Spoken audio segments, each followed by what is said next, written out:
Hello बच्चों, स्वागत है आपका अपने यूट्यूब चैनल ज्ञान बिंदु एकेडमी में। जैसा कि आपको मैं बताया था, मैं क्लास 10th की मैथ का एक सीरीज लेके चल रहा हूँ। सारे चैप्टर को बारी बारी से सलूशन करवाएंगे। तो आज हम पहले चैप्टर के दूसरे प्रमेय पर हम लोग आ गए हैं, गणित की आधारभूत प्रमेय। ठीक है बच्चों, तो इसको हमको पढ़ाना है आपको आज। तो चलिए फटाफट देख लेते हैं इसको। तो ये बहुत इंपॉर्टेंट है बच्चों, यहाँ से क्वेश्चन आते हैं इस प्रमेय से। तो गणित की आधारभूत प्रमेय, इस आधारभूत प्रमेय में ये कहा जा रहा है कि प्रत्येक अभाज्य संख्या को अभाज्य संख्याओं के एक गुणनफल के रूप में व्यक्त किया जा सकता है तथा यह गुणनखंड अभाज्य गुणनखंडों के आने वाले क्रम के बिना अद्वितीय होता है। इसका मतलब ये कह रहा है बच्चों कि कोई भी भाज्य संख्या का मतलब ये है बच्चों कि जो संख्या 2 से कट जाए। ठीक है, जैसे मान लीजिए 4 2 से कट जाएगा। ठीक है, 2 2 जा 4 हो जाएगा। ठीक है, जैसे मान लीजिए हम कहते 6 2 से कट जाएगा। तो जो संख्या 2 से कट जाए, उसमें भाग चल जाए, तो वो संख्या भाज्य संख्या होती है। अभाज्य संख्या उसे कहते हैं जो 2 से ना कटे। जैसे 9 हो गया, 2 से नहीं कटेगा। 5 हो गया, 2 से नहीं कटेगा, तो ये अभाज्य संख्या हो जाएंगे। ठीक है बच्चों, अभाज्य संख्या इसे बोलते हैं और इसको भाज्य संख्या बोलते हैं। ठीक है, तो इसी क्रम में आगे देखते हैं। तो यही कह रहे हैं कि प्रत्येक भाज्य संख्या को अभाज्य गुणनखंड संख्याओं के अभाज्य गुणनखंड के रूप में व्यक्त किया जा सकता है। तो इसको हम लोग अभाज्य गुणनखंड के रूप में लिख लेते हैं। तो ऐसे हम लोग बताया था कि गुणनखंड करिए इसको 210। तो इसको गुणनखंड करिए, 2 से भाग दीजिए, 2 एकम 2, 2 पच्चे 10 हो जाएगा। ठीक है, फिर 5 से भाग दीजिए, 5 से 5 दूना 10, 5 एकम 5। फिर 3 से भाग दीजिए, 3 7 21। फिर 7 से भाग दीजिए, 7 एकम 7। ठीक है बच्चों, तो इसका गुणनखंड क्या हो जाएगा? 2 × 5 × 3 × 7। ठीक है बच्चों, तो ये कह रहे हैं कि अभाज्य गुणनखंडों के आने वाले क्रम के बिना अद्वितीय होता है। जैसे मान लीजिए ये जो है, इसको अगर हम ऐसे लिख दें 2 × 3 × 5 × 7, ऐसे क्रम से लिख दिए। ये बिना क्रम के भी लिखा जा सकता है। किसी भी संख्या के अभाज्य गुणनखंड को क्रम माने नहीं करता है, यही कहा जा रहा है इस आधारभूत प्रमेय में। तो कोई भी संख्या है, उसका अगर अभाज्य गुणनखंड आप करते हैं तो उसमें क्रम माने नहीं करता है कि जैसे पहले 2 आया तब 3 आएगा फिर 4 आएगा। नहीं, उसको चाहे किसी भी क्रम में लिख दीजिए, वो अभाज्य गुणनखंड सही माना जाता है। तो ये हो गया बच्चों गणित की आधारभूत प्रमेय। ठीक है, ये बहुत इंपॉर्टेंट है, इसको जानना जरूरी था। अब इसी तो बच्चों अगला क्वेश्चन बहुत इंपॉर्टेंट है, वेरी वेरी इंपॉर्टेंट है बच्चों। इसमें कहा जा रहा है कि संख्याओं 4 की घात n पर विचार कीजिए जहां n एक प्राकृत संख्या है। जांच कीजिए कि क्या n का कोई ऐसा मान है जिसके लिए 4 की घात n अंक 0 पर समाप्त होता है। ठीक है, ये कह रहे हैं कि जैसे बच्चों की 4 की घात n है, 4 की घात n मैं आपको यहाँ पर रफली बताने की कोशिश कर रहा हूँ क्योंकि बहुत इंपॉर्टेंट क्वेश्चन है बच्चों। इस पर लॉन्ग आंसर में क्वेश्चन आते ही आते हैं।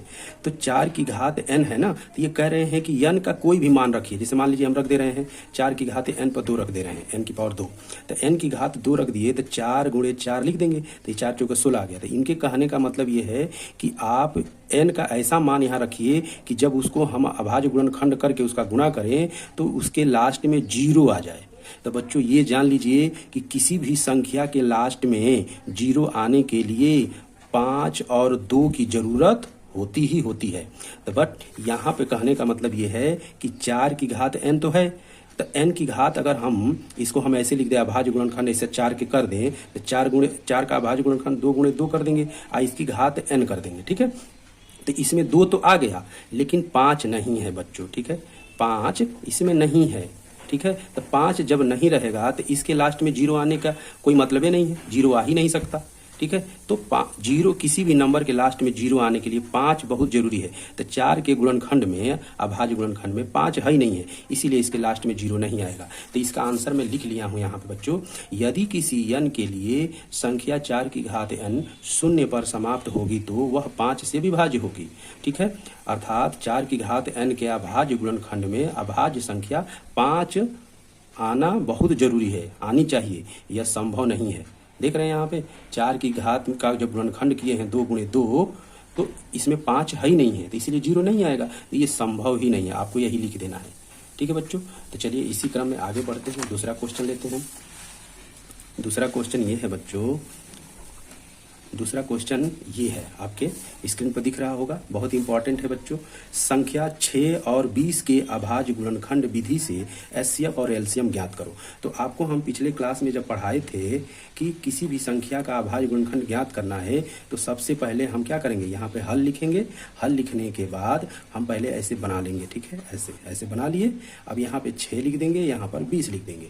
तो इसका 2 की टेबल, 2 तिया 6, 3 का नाम 3, ठीक है। अब इसका करेंगे 2 दहा में 20, 2 पच्चे 10, अब 5 का नाम 5 कर देंगे, ठीक है। अब इसका एलसीएम निकालना है बच्चों, ठीक है। तो यहाँ पे लिख देंगे हम लोग 6 तथा 20 का एलसीएम तथा एचसीएफ, ठीक है, ऐसे लिख देंगे। पेपर में ऐसे लिख देंगे, हमारे पास थोड़ा जगह कम है तो यहाँ सट के थोड़ा हो गया है, ठीक है, ऐसे मैं कर दे रहा हूँ, ठीक। अब यहाँ पे इसके अभाज्य गुणनखंड को यहाँ पे 6 लिख देंगे बच्चों, 6 लिख देंगे। 6 का अभाज्य गुणनखंड लिखेंगे 2 गुणे 3, ठीक है। अब इसको हम घात के रूप में लिख देंगे, 2 की घात 1 गुणे 3 की घात 1। अब फिर 20 को यहाँ लिख देंगे, 20 को लिख देंगे 2 गुणे 2 गुणे 5 बराबर, इसको घात के रूप में लिख देंगे 2 की पावर 2। देखिए इसमें 2 की पावर 2 है ना, 2, तो इसकी पावर 2 लगा देंगे, 2 घाते 2 गुणे 5 की 5 एक ही है तो 5 की घात 1 लगा देंगे। अब इसका हम लोग एचसीएफ निकाल लेंगे। तो हमने बताया है एचसीएफ निकालने के लिए मिनिमम पावर लेते हैं, दोनों में जो कॉमन है वो मिनिमम पावर है, तो दोनों में 2 कॉमन है तो इसकी 2 की पावर 1 हो जाएगा, मतलब इसका 2 होगा आंसर, एचसीएफ इसका 2 होगा, ठीक है बच्चों। अब प्यारे बच्चों ये देखिए एलसीएम ज्ञात करना है, तो ये आपको मैं बता चुका हूँ कि पावर में जो इसकी घात लिखी गई है तो इसमें मैक्सिमम पावर घात की कौन होगी, जो दोनों में कॉमन है। तो 2 की पावर 2 है, दोनों में कॉमन है, 2 जो है दोनों में कॉमन है, इसकी पावर 2 मैक्सिमम है तो 2 पावर 2 लिख देंगे, यानी 2 घाते 2। और जो नहीं कॉमन होते हैं उनको भी लिख लेते हैं, 3 घाते 1 है ना, 5 घाते 1 कर देंगे। अब इसको गुणा कर देंगे, ठीक है। तो 2 की 2 घात होगा, मतलब वो क्या हो जाएगा, 2 दूनी 4 और 3 की घात 1 3 और 5 की घात 5, इसका हो जाएगा 4 3 12, 12 25 7। तो ये इसका आंसर हो जाएगा बच्चों, ठीक है। अगला क्वेश्चन ये हो जाएगा, अगला क्वेश्चन इसमें देख लेते हैं हम लोग। इसी क्रम में हम लोग अगला क्वेश्चन के अभाज्य गुणनखंड विधि द्वारा 96 तथा 404 का एचसीएफ और एलसीएम ज्ञात करिए। तो यहाँ पे सबसे पहले लिखेंगे प्यारे बच्चों हल लिख देंगे, ठीक है, हल लिख देंगे। उसके बाद हम लोग यहाँ पे बोला था ना, इसे ब्लॉक टाइप बनाएंगे, ठीक है। ये अभाज्य गुणनखंड ज्ञात करने का ये तरीका है। ये 96 हो जाएगा, ये 404 हो जाएगा, तो इसका गुणनखंड कर देंगे 2 चौके 8, ठीक है, 2 8 16, 2 दूनी 4, 2 चौके 8, फिर 2 एक नम 2, 2 दूनी 4, 2 छक 12, फिर इसको भाग देंगे 2 3 6, ठीक है, फिर इसको 2 2 3 6, ठीक है, और ये 3 का नाम 3 हो जाएगा। अब इसको करो 2 दूनी 4 0, 2 दूनी 4, 2 एक नम 2 0, 2 एक नम 2, फिर ये किसी से नहीं कटेगा बच्चों, ये 101 से ही कटेगा, ठीक है। तो हम लोग क्या निकालेंगे, यहाँ पे लिखेंगे 96 तथा 404 का एचसीएफ तथा एलसीएम, ठीक है, यहाँ पे ऐसे लिख देंगे। आगे हम लोग लिखेंगे यहाँ पे 96 और ये 404। अब इसका गुणनखंड लिख देंगे, 96 का गुणनखंड लिखो बच्चों, 2 गुणे 2 गुणे 2 गुणे 2 गुणे 2, 1 2 3 4 5, 1 2 3 4 5 और गुणे 3, ठीक है। अब इसको घात के रूप में लिख देंगे, 1 2 3 4 5, 2 5 बार है तो 2 की घात 5 हो जाएगा, 3 एक बार है तो 3 की घात 1 हो जाएगा। फिर अब इसका गुणनखंड लिख देंगे 2 गुणे 2 गुणे 101, इसको घात के रूप में लिख देंगे, 2 2 बार है तो 2 की घात 2 और 101 एक बार है तो इसकी पावर 1। अब यहाँ पे हम लोग कर लेंगे एचसीएफ। तो मिनिमम दोनों में कौन कॉमन है, 2 कॉमन है, तो 2 की मिनिमम पावर कितनी है, 2 है, तो 2 की पावर 2 कर देंगे। और कोई कॉमन नहीं है तो इसका आंसर हो जाएगा 2 दूनी 4, इसकी 2 पावर है, 2 दूनी 4। अब इसी तरह से एलसीएम निकाल लेंगे, दोनों में कॉमन कौन है, 2 है, इसकी मैक्सिमम पावर क्या है, 2 पावर क्या है यहाँ पे। अब इसमें दोनों में कॉमन कौन है बच्चों, 2 है, और सबसे मैक्सिमम पावर क्या होता है, एलसीएम निकालने के लिए मैक्सिमम पावर देखेंगे तो 2 की पावर 5 है, तो 2 की पावर 5 यहाँ लिख देंगे। और जो नहीं कॉमन होता है उनको भी लिखते हैं, तो ये 3 हो जाएगा और ये 101 हो जाएगा, ठीक है। तो 2 की पावर 5 का मतलब कितना हो जाएगा, इसको ऐसे लिख लो, 5 बार लिख लो प्यारे बच्चों, ऐसे लिख देंगे 1 2 3 4 5 बार गुणा कर दिए, गुणे 3 गुणे 101, ठीक है बच्चों। आगे देख लीजिए 2 दूनी 4 दूनी 8 दूनी 16, 16 दूना के 32 और गुणे 3 गुणे 101। 32 तिहाई क्या होता है बच्चों? 96 होता है। 3 दूना के 6, 3 तिहाई 9, इसका 101। अब इनका गुणा कर लीजिए यहाँ पे, 101 गुणिते 906 96, 6 का नम 6, 6 का नम 6, 6 का नम 6, ठीक है। इसका 9 का नम 9, 0, 6 का नम 6, 6 0 हो जाएगा यहाँ पे, 9 का नम 9, 9 का नम 9, ठीक है। जोड़ लीजिए 6 9 6 9, 96 96 होगा बच्चों इसका एलसीएम, 96 96, ठीक है। ये इसका आंसर हो जाएगा, ठीक है। तो आप लोग ऐसे ही इसको पढ़िए, आगे इसके और क्वेश्चन आप लगाइएगा, ठीक है बच्चों। मेरे वीडियो को थोड़ा शेयर और लाइक कर दीजिए, सब्सक्राइब कर दीजिए बच्चों, ठीक है। और अपने दोस्तों को भी शेयर करिए ताकि वो लोग भी मुझसे जुड़े। इसी क्रम में एक और सवाल लेते हैं बच्चों, देखते हैं। इसी क्रम में एक और सवाल लेते हैं हम लोग, देख लीजिए आपके स्क्रीन पर ये है, ठीक है। बहुत इंपॉर्टेंट क्वेश्चन ये भी है बच्चों, ये सारे एनसीईआरटी से लिए गए क्वेश्चन हैं। तो हम लोग सबसे पहले यहाँ पे हल लिख देंगे, ठीक है। हमने क्वेश्चन क्या बताया है? क्वेश्चन ये है, क्वेश्चन संख्या 6, 12 तथा 120 का अभाज्य गुणनखंड विधि से एलसीएम तथा एचसीएफ ज्ञात करिए। पुराना सवाल है बच्चों, तो यहाँ पर लिख देंगे 6, 72 तथा, ठीक है, 120 का एलसीएम तथा एचसीएफ, ठीक है।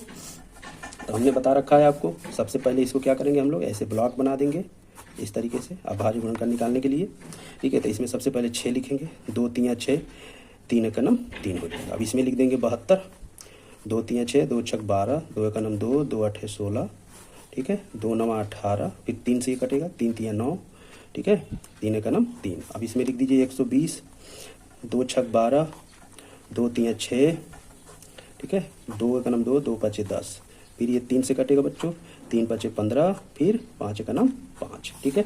अब इसका क्या करेंगे हम लोग प्यारे बच्चों, मैंने आपको बता रखा था, इसमें क्या करेंगे हम लोग, अब हम लोग यही करेंगे कि इनका सारे गुणनखंड को, अभाज्य गुणनखंड को यहाँ लिखेंगे। 6 हो जाएगा, 72 हो जाएगा, 120 हो जाएगा, ठीक है। तो 6 का क्या है गुणनखंड, 3 2 गुणे 3 है, ठीक है। अब 72 का क्या है, 2 गुणे 2 गुणे 2 गुणे 3 गुणे 3। अब 120 का क्या है बच्चों, 2 गुणे 2 गुणे 2 गुणे 3 गुणे 5 है। अब इसको घात के रूप में लिख देंगे, 2 घाते 1 गुणे 3 घाते 1, इसमें 1 2 3 है तो 2 घाते 3 गुणे 1 2 3, 3 2 बार है तो 3 घाते 2, 1 2 3, 2 3 बार है तो 2 घाते 3, 5 3 1 बार है तो इसकी घात 1, 5 1 बार है तो इसकी घात 1 कर देंगे, ठीक है। अब यहाँ लाइन खींच दो, एचसीएफ, ठीक है प्यारे बच्चों। एचसीएफ तो मैंने बताया कि दोनों में जो कॉमन होते हैं, तो 2 2 2 दोनों तीनों में कॉमन है, तो मिनिमम पावर कितनी है, 2 की 1 पावर है, तो ये 2 की भी 1 पावर लिख देंगे। अब 3 है, 3 यहाँ भी है, 3 यहाँ 3 यहाँ, तीनों में 3 कॉमन है, मिनिमम पावर कितनी है, 3 है, तो इसकी पावर 1 लिख देंगे। अब कोई कॉमन नहीं है, छोड़ देंगे, तो 2 गुणे 3 मतलब इसका आंसर हो जाएगा 6। अब एलसीएम ले लो बच्चों,